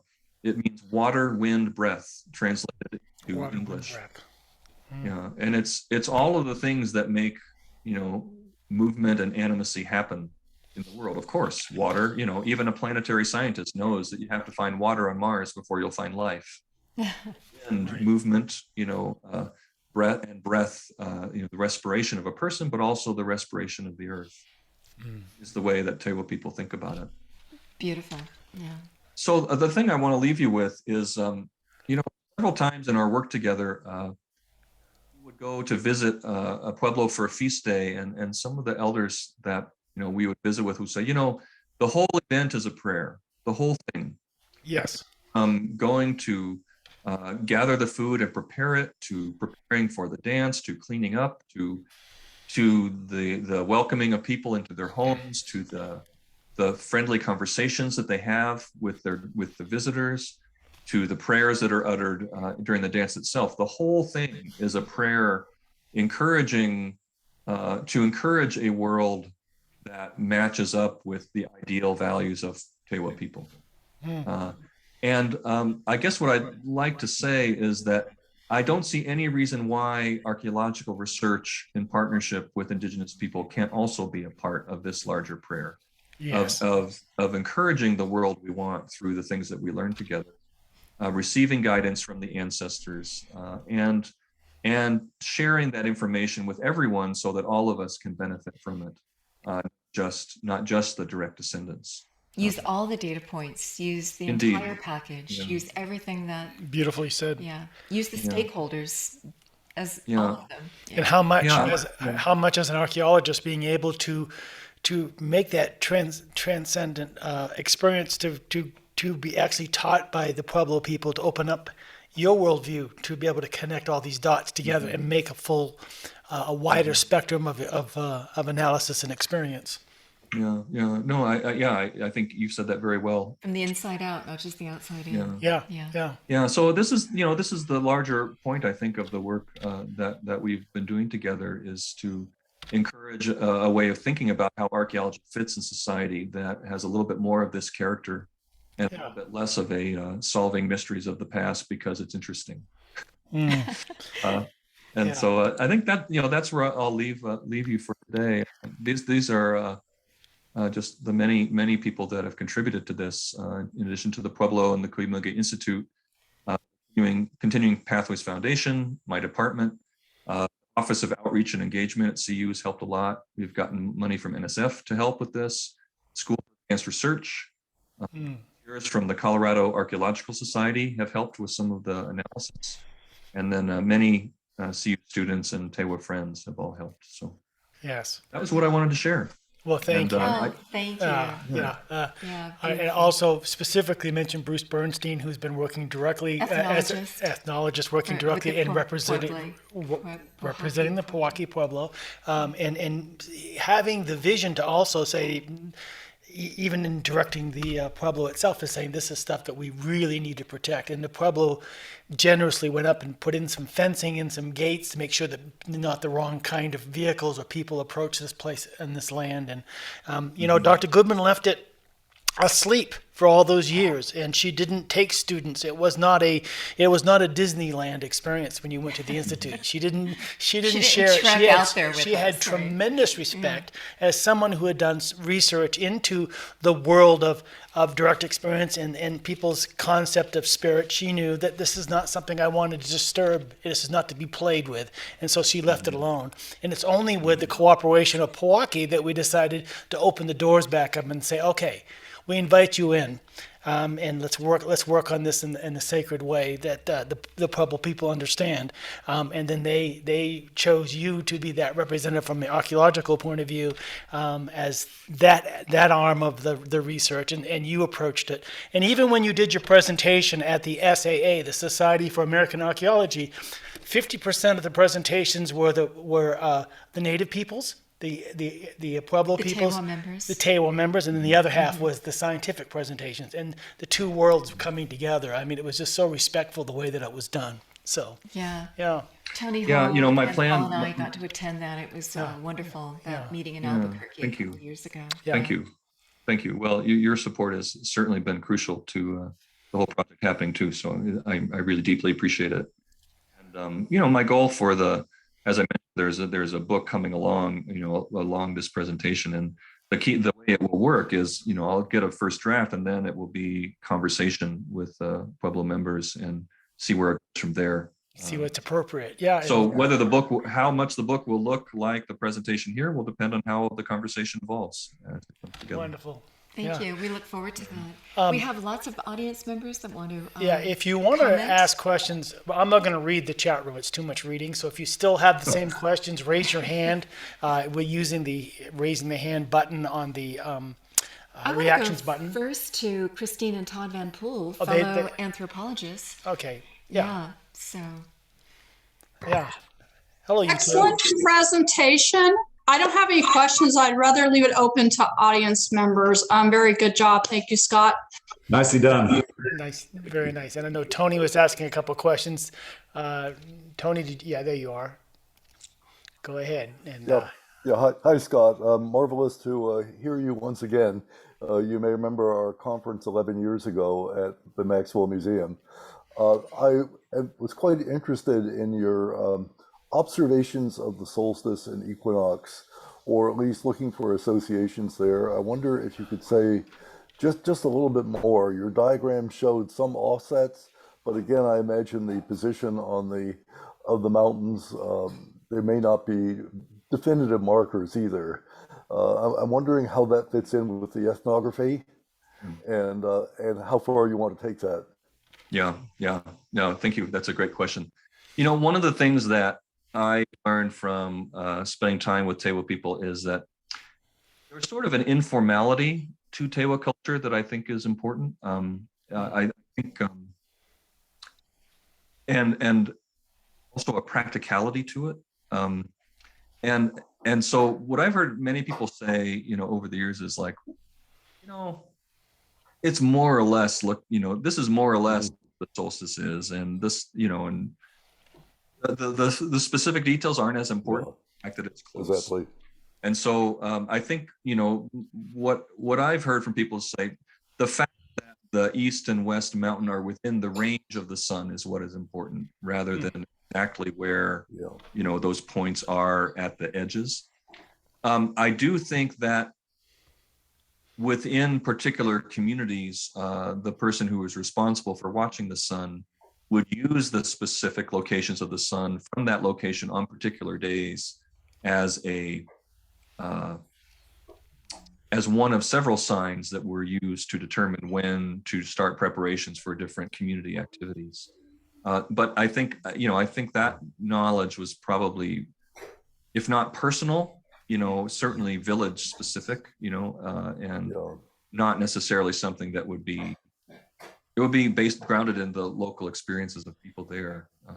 So that's sort of the way I've thought about it. I've gotten in the habit of, when I go to ancestral sites, always looking up at the landscape and the horizon, and having a compass with me to get a feel for what the patterns of movement of the sun during the year are.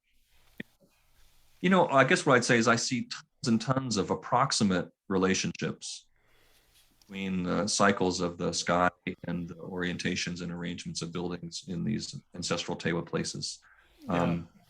But Yeah, I don't, I was I tend to not worry too much about this, like the precise angles of things. in the presence of cultural data. You don't need precise um, azimuths to go and do this. In the absence of cultural data, it's hard to say much. But since you do have the association of the elders and indications, the statements of that Laura talked about the walls of the village and things like that earlier, and you did, this is probably quite sufficient. But one thing I was noticing, some of the blocks of rooms seem to be cardinally oriented in your early maps that you presented today, and maybe to a degree or two. And I'm wondering if this is intentional in some way. Yeah, I think so. So, on the map, some of them are off a slight amount. Yes. And I suspect it has more to, I mean, this is interesting. The distinction between the middle of the year as viewed on a flat plane versus the middle of the year as observed on that day from a given location. An interesting thing that comes up from time to time. Even on the little calendar that I showed you, the equinox sunrise is a little bit closer to winter than the summer one. It's not exactly in the center there because I think of the elevation of the horizon there. So that will do it. Yes. Yeah. So I do think that there were details about the observational experience from specific spots that people were responding to. But why would they respond on that particular day is an interesting question. One thing I might offer, Scott, is that you may have noticed up in the top, Paul has installed a beautiful gnomon, and if you do an analysis of the gnomon theory, you will get offsets in azimuth if there is a slight tilt to the land. So I'm just wondering if this might have been created by gnomon. Otherwise, it's hard to get anywhere near cardinal east-west for the reasons you just spoke. But if a gnomon was used in some manner, we could take a look at the tilt of the land and find out exactly what that offset should be. Yeah. I've done a little bit of that, so if you're ever interested, let me know. I'd be happy to You've done that at Chaco Canyon, Tony. As well. Conducted some experiments. Yeah. Thanks, Tony. I think it would be fun to have a longer conversation at some point. Yeah. Well, let's do it. I won't bore people too much more with it, but absolutely marvelous presentation. I'm really excited about everything you say. Your perspective is great, and the collaboration that you've worked with the people is marvelous. Thank you so much. Thank you, Tony. Yeah. I just want to also just mention the power of the land. You don't have to be some kind of really sensitive person. Maybe it's all of New Mexico. There's something about this place, but coming from other parts of the world and coming to New Mexico, there's a shift that happens. There's an energy to the land. You don't have to get all woo-woo about it. It's reality. And so when you go down to this Institute land, you feel a presence, you feel a strength and a power. And we always tell students as they come, don't come here with an intention that you come here you are here to receive. You're here to receive, to be a part of something. We honor the idea that like you mentioned earlier, Scott, that the land is full of the ancestors and alive and vibrant, and it surrounds us, and we feel that presence. We acknowledge that. It just is. And so we're so gifted that we were able to, it's sort of like being one of those people on Antiques Roadshow. You're just like, oh, look, what a magical thing I own. But so this institute is this magical thing that Dr. Goodman was able to engineer and protect, and that we as students have been able to follow in her footsteps and say, how fortunate are we to be custodians of this magical place. And we've been complimented by the Pueblo people just saying, we're kind of happy you guys have it, because that way nothing's changed. No one's built any roads. There's no construction. It's totally frozen in time. And we continue with that same theme as we go forward as an institute to protect, preserve, and only keep our activities to a very small spot on the land itself. Yeah, it's very special. It's a special place. I've felt very blessed to have the opportunity to walk over it so many times. Bianca, if you'd like to I got two questions. state your comment, I just want to okay. see what she's put in the chat. Okay. She said, I've commuted this valley for much of 40 years, and it's wonderful to get this deep history of it today. I'll see it with new eyes the next time I'm through. Yeah. Thank you. And I do think that that is one thing that ancestral people have, because they have generations, they have millennia on a land, they have history, they walk it with that understanding, right? They're not looking at through today's eyes, they're looking at through a wider spectrum of that history. So it's beautiful to acknowledge that, and all who've gone before. Who else is John Berger has his hand, and I'm going to go to John in a second. And I'll just mention that even walking the land from a perspective, and I remember walking with one of the elders, and I said, "Oh, this is an invasive species, isn't it?" And he looked at me, and he just kind of said, "It's life." No, we don't look at it as an invasive species. So good point. John, you have a question or a comment? I have a comment or a question too for Scott and for everyone, I guess. I'm very fascinated by the name, the stones are falling down place. I heard one time Sitting Bull. I mean, we know the name Sitting Bull. It was, I think, his grandson or great grandson. He said, my father, people say our great father, his name is Sitting Bull, but you may not realize that name doesn't mean the bull has already sat down. It means the bull is sitting down. He's in the act of sitting down. So it's like, I'm wondering whether, Scott, you know about the Tewa language.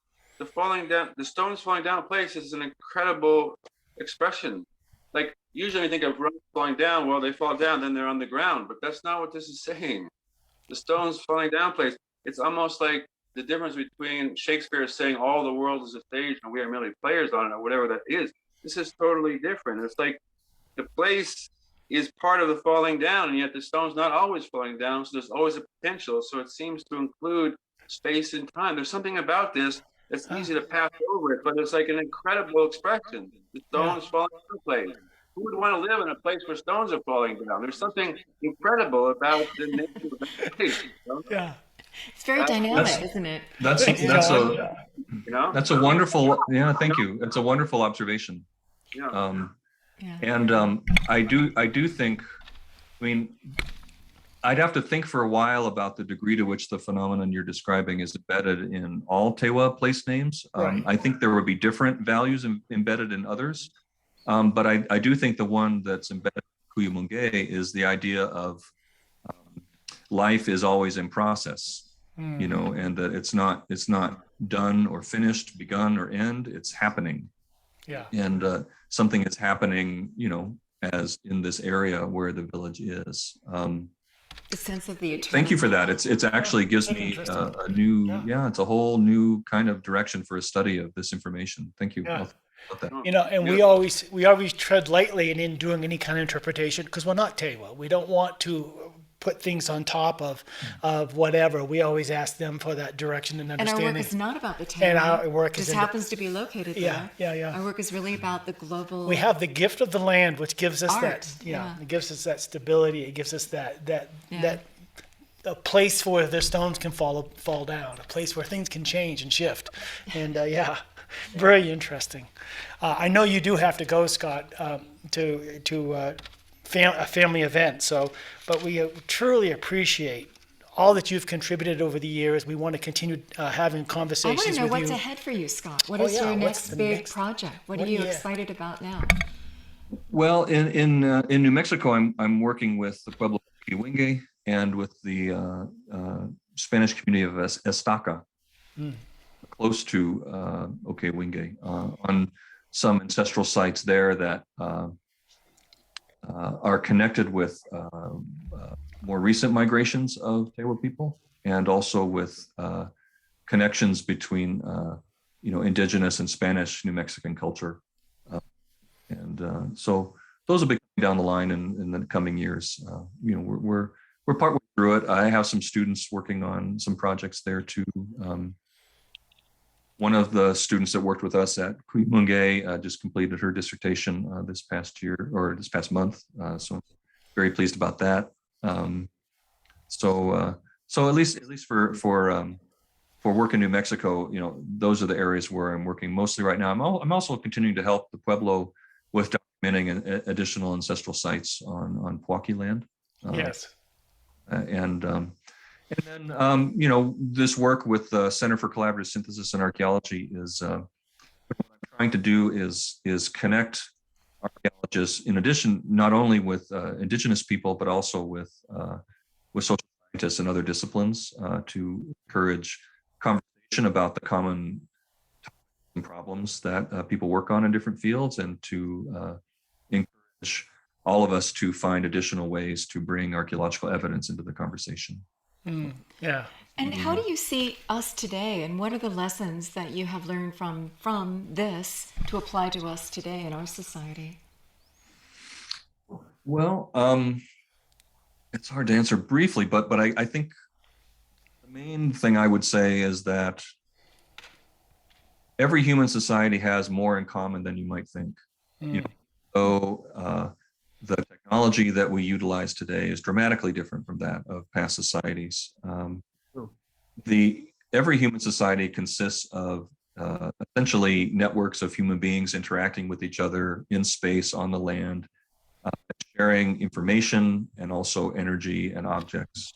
Yeah. And from that very fundamental perspective, there's common problems that human societies have had to contend with that have been there all along, and we still contend with them.